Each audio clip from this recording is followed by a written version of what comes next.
Marc chapitre 12 du 41e au 44e verset, c'est de là qu'on va tirer justement notre troisième sous-thématique qui nous permettra de continuer la série des enseignements sur « Mes pensées ne sont pas vos pensées ». Encore une fois, ici au bureau de l'apôtre Didier Nziani à l'Assemblée modèle de prière King City.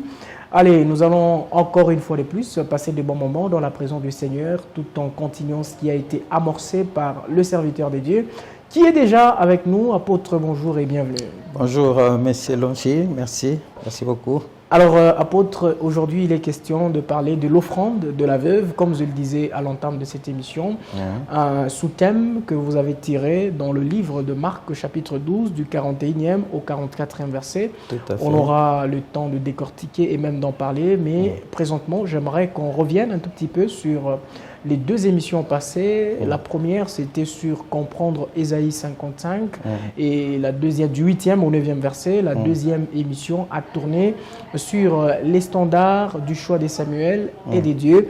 Est-ce que nous pouvons rentrer avant justement de continuer? Oui, comprendre Ésaïe 59, 8 à 9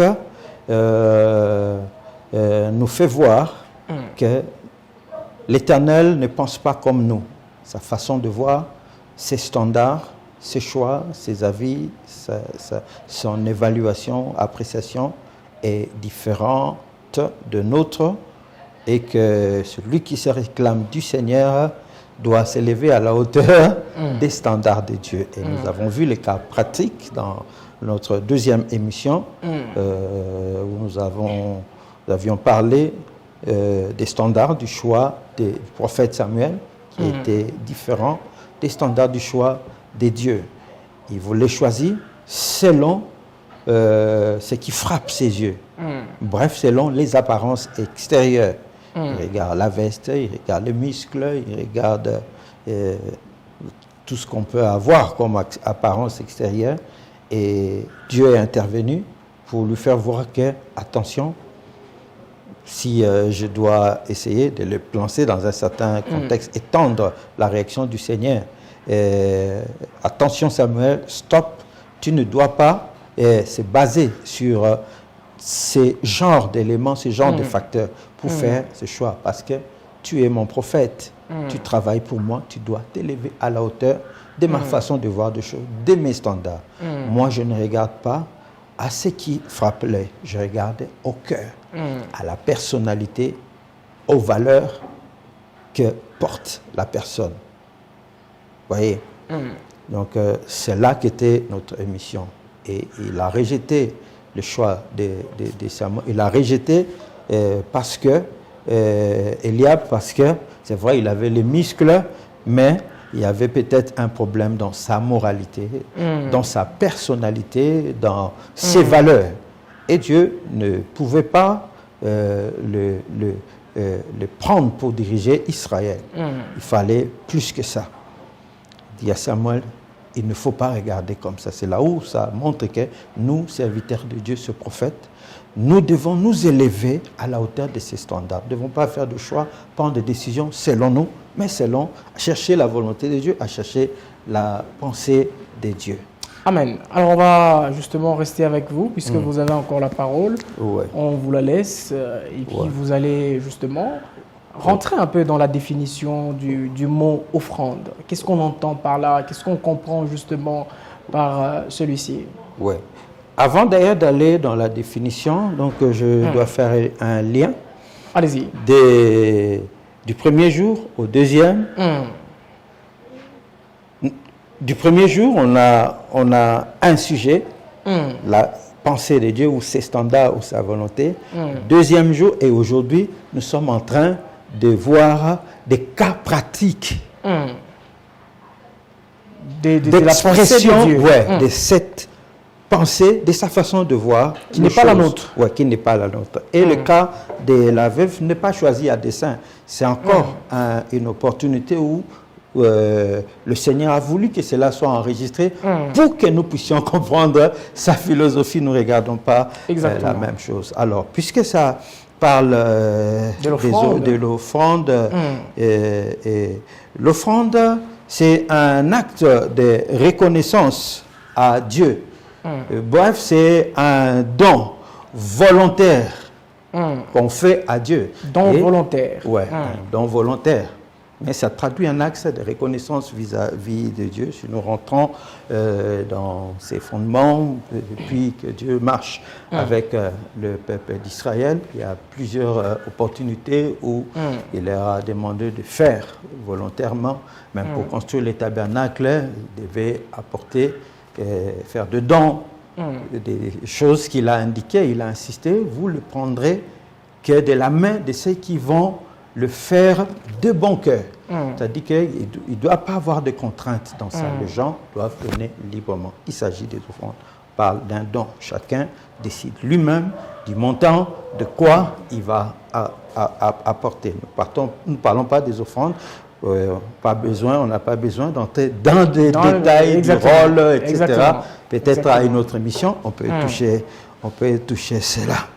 Alors on va maintenant, apôtre, rester dans le passage de Marc 12, du 41e au 44e verset.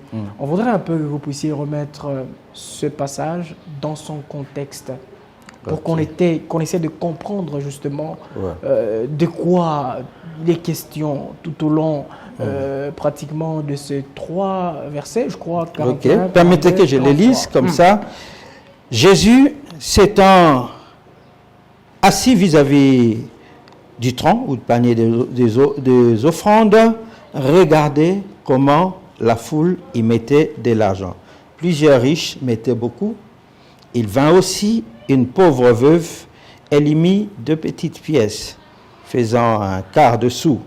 Alors Jésus, ayant appelé ses disciples, leur dit, je vous l'ai dit en vérité, cette pauvre veuve a donné plus qu'aucun de ceux qui ont mis dans le tronc. Car tous ont mis de leur superflu, mais elle a mis de son nécessaire tout ce qu'elle possédait, tout ce qu'elle avait pour vivre. Il s'agit du Seigneur qui assiste simplement à un spectacle, entre guillemets, ou à une scène où le peuple est en train de défiler pour offrir, pour exprimer leur reconnaissance, pour apporter leurs dons, bref, pour mettre l'offrande dans le tronc. Et le Seigneur observe, le Seigneur regarde, le Seigneur admire. C'est de ça qu'il s'agit. Alors, avant de rentrer un peu dans le fond de tout ce que vous avez lu tout à l'heure, quelle a été la raison qui a poussé à Christ de se tenir à côté du panier d'offrande? Merci pour la question. Le fait que Christ vient s'asseoir vis-à-vis du panier des offrandes pour regarder comment les gens étaient en train de mettre, traduit simplement l'importance, la valeur qu'il donne à cet acte, à cette cérémonie dans l'Église. L'offrande est importante. Christ vient s'asseoir vis-à-vis pour voir. Mais apôtre, bon, qu'on aille un tout petit peu à côté. Entre guillemets, les gens peuvent dire, hey, les pasteurs, ils sont là seulement pour... Vous avez répondu. Je sais que tu allais arriver, vous allez arriver là. Les gens, pour une raison ou une autre, c'est vrai, il y a des habits, il y a beaucoup de choses, mais nous n'avons pas le droit d'échanger la volonté de Dieu, de changer des choses que Dieu a établies. L'offrande resterait là, quelqu'un boude, quelqu'un parle, quelqu'un refuse, c'est libre. C'est un acte de reconnaissance, c'est un don volontaire. On n'impose pas. Vous voulez donner, vous donnez. Vous ne voulez pas donner, vous êtes libre. Mais ce n'est pas pour l'attitude de X, d'Y qu'on doit supprimer l'offrande parce que ça fait beaucoup de bruit, ça pose beaucoup de problèmes. Alors, pasteur, on va rentrer. Il y a une église que je connais sur Lubumbashi là, on a l'habitude de dire, les papas ont beaucoup offert. Est-ce que les mamans, vous êtes là? Levez-vous, venez prouver au papa que vous pouvez aussi. Le standard de l'homme, puisque c'est de ça qu'il s'agit, le standard de l'homme est dans la quantité. Mais là, Christ, dans ce passage que vous avez lu tout à l'heure, il dit que cette femme, la veuve, a donné plus que tout le monde. Et pourtant, il y avait des richards.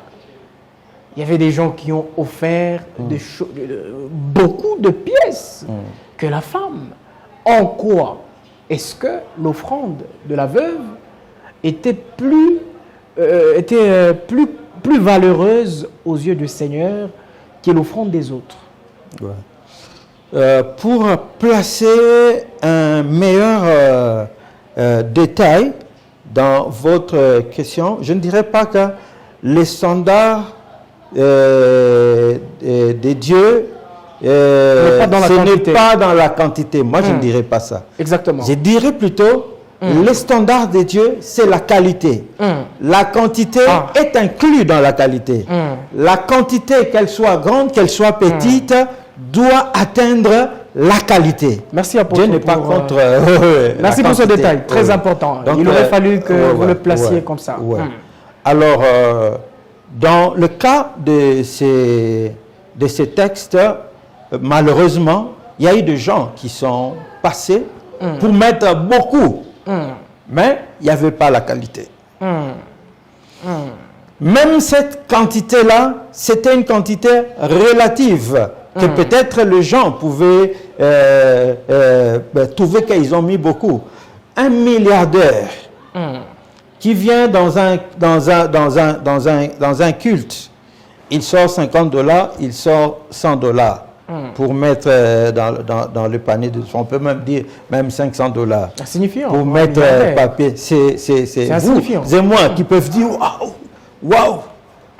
Mais Dieu sait la taille de la faveur, de la grâce qu'il lui a donnée. Si Dieu devait donner à sa place, il sait combien il soutirait de ces millions. Ouais, dans cette offrande, il sait ce qu'il gagne mensuellement, il sait ce qu'il gagne annuellement, il sait ce qu'il a gagné ces mois-là. Au début de l'année, jusqu'à maintenant, on est au mois d'octobre. Ce qu'il a gagné en janvier, c'est ce qu'il a donné en termes d'offrande volontaire, parce que l'offrande, ça traduit beaucoup de choses. Ça traduit aussi l'appréciation, la place, la valeur que nous donnons à Dieu, à son œuvre, qui est l'Église, qui est la plus grande institution divine sur la terre. Il n'y en a pas une autre. Quelque chose pour laquelle Christ a donné sa vie, ce n'est pas une petite chose. La valeur de l'Église, nous n'avons aucune idée. Voilà. Alors, nous venons traduire, c'est ce que nous apprécions, nous avons comme appréciation, comme évaluation, comme prix que nous donnons à Dieu, à son œuvre, au travers de l'offrande. Quand on met notre poche, on est en train de sélectionner les billets. Quand ils sont...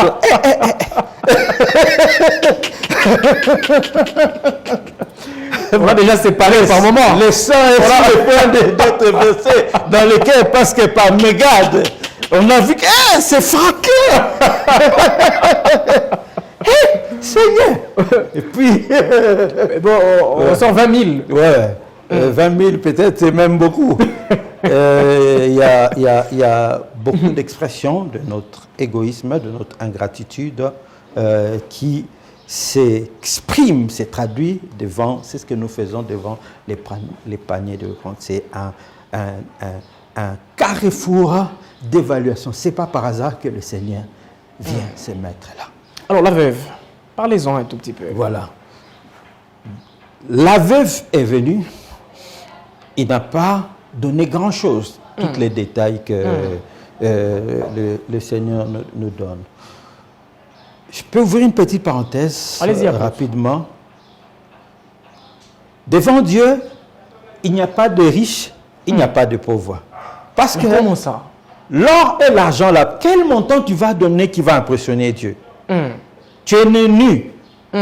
Il t'a fait grâce de 1000 façons. Même le choix peut-être pour quelqu'un qui est devenu millionnaire ou multimilliardaire par héritage. C'est Dieu qui a choisi qu'il naisse dans cette famille-là. Pour pas faire beaucoup d'efforts. C'est ce qu'il a. Il a eu les papas, les oncles, toute la famille derrière. Il est ce qu'il est. C'est-à-dire que nous recevons tout de Dieu. Et la reconnaissance à tout ce que... Même quand nous travaillons, il faut que tu aies la force pour aller au travail et j'en passe. Et celui qui donne la force, c'est Dieu. C'est pourquoi il disait au peuple d'Israël, garde-vous de dire que c'est ma main, c'est ceci qui m'a donné accéder vous reconnaîtrez et gardez-vous d'oublier l'Éternel parce que c'est lui qui va et j'en passe. Donc, il n'y a pas de riches, il n'y a pas de pauvres devant Dieu.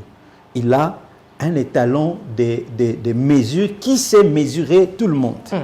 Et apprécier à sa juste valeur. Ce n'est pas parce que j'ai mis $1000, $10,000, 50 000, 100 000 $, je peux dire que voilà, je bombe la face. Rien, pas devant Dieu. Je dis que la veuve, avec le peu, Dieu sait apprécier ce qu'on donne de peu qu'on a, qui sentent la même odeur que ce qui a donné des millions. Voilà. C'est ce qui est bien. Et c'est là où ces pensées, ces standards, ces étalons de mesure, d'évaluation pour apprécier nos offrandes n'est pas la nôtre. Un pasteur est heureux quand c'est plus des millionnaires, des directeurs qui viennent dans son église. C'est pas mauvais. Évidemment, l'église a besoin des financements. L'église est forte par rapport à ses membres. Et ceux qui n'ont rien devant Dieu, leur offrande, cette petite offrande a du prix. C'est nous les hommes qui regardons les grands.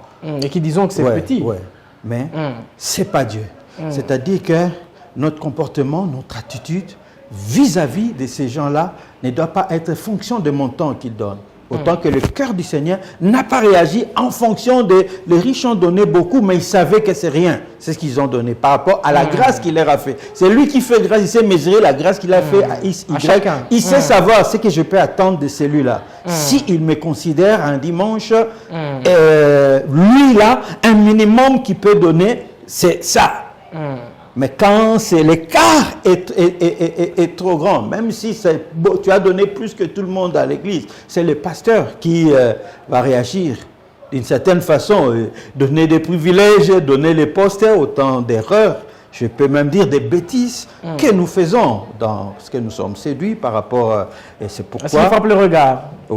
Comme Dieu l'a dit. Ce n'est pas bon qu'un homme de Dieu puisse être influencé par rapport à l'apparence, au moyen des aspects, au moyen de... tous les fidèles sont des fidèles.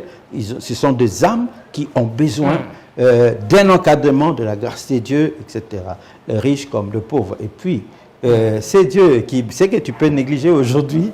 Demain, Dieu peut l'élever 5, 10 fois plus que ce que tu considérais hier et que tu négligeais les autres. Donc, c'est Dieu qui gouverne la vie des hommes. Amen. Considère tous les fidèles. Et c'est ça les standards de Dieu. C'est-à-dire qu'il ne regarde pas la veuve, il réagit, il acclame la petite offrande de la veuve parce qu'il l'a apprécié par rapport à ces standards qui ne sont pas les standards des hommes. Je peux savoir que telle maman, il vend ses arachides, etc.